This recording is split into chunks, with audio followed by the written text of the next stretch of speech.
Assalamualaikum warahmatullahi wabarakatuh. Salam jumpa mahasiswa UT dimanapun Anda berada. Kita pasti sering dengar istilah posisi dominan, atau misalkan merger perusahaan. Tapi teman-teman tahu nggak bahwa kedua hal ini diatur ketat oleh Undang-Undang Nomor 5 Tahun 1999. Kenapa sih bisa diatur seketat itu? Ya tujuannya agar tidak merusak persaingan usaha. Nah, coba kita ulas, satu persatu. Posisi dominan ini diartikan sebagai kondisi di mana pelaku usaha ini memiliki kekuatan pasar yang signifikan, sampai-sampai seolah-olah ini dia bisa menentukan harga seenaknya, atau menghambat pesaing baru, atau misalkan memaksa kontrak tertentu ke konsumen atau pemasok. Misalkan contohnya ya, ada perusahaan misalnya, perusahaan ABC. Misalkan si perusahaan ABC ini menguasai lebih dari 50 pasar air minum dalam kemasan. Nah, dia menolak menjual ke toko-toko yang juga menjual merek pesaing. Nah, misalkan kayak gitu tuh contohnya.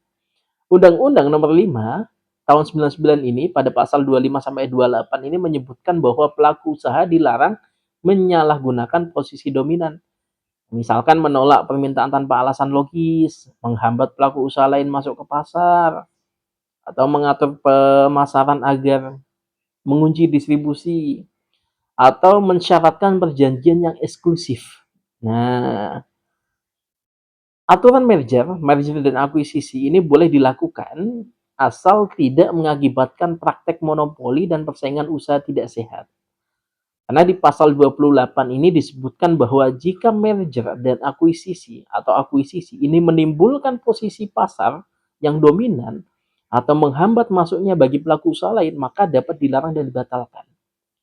Contohnya misalnya ada dua perusahaan besar yang bergabung, yang tadinya tidak menguasai pasar karena bergabung ini jadi menguasai 50% pasar. Maka wajib melapor ke KPPU.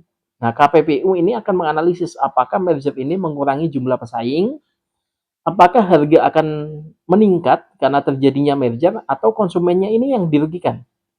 Jika memang terbukti terjadi penyalahgunaan posisi dominan pada pasar atau merger ilegal, KPPU bisa menjatuhkan sanksi administratif berupa pembatalan merger atau perintah pemisahan kembali usaha sampai didenda beberapa miliar. Perintah pemulihan pasar juga bisa dilakukan kalau KPPU memerintahkannya.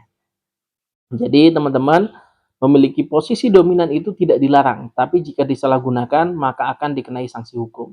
Begitu juga merger, boleh tapi harus adil dan transparan. Tujuannya demi menjaga persaingan usaha tetap sehat di Indonesia. Mungkin itu saja yang bisa saya sampaikan. Assalamualaikum warahmatullahi wabarakatuh.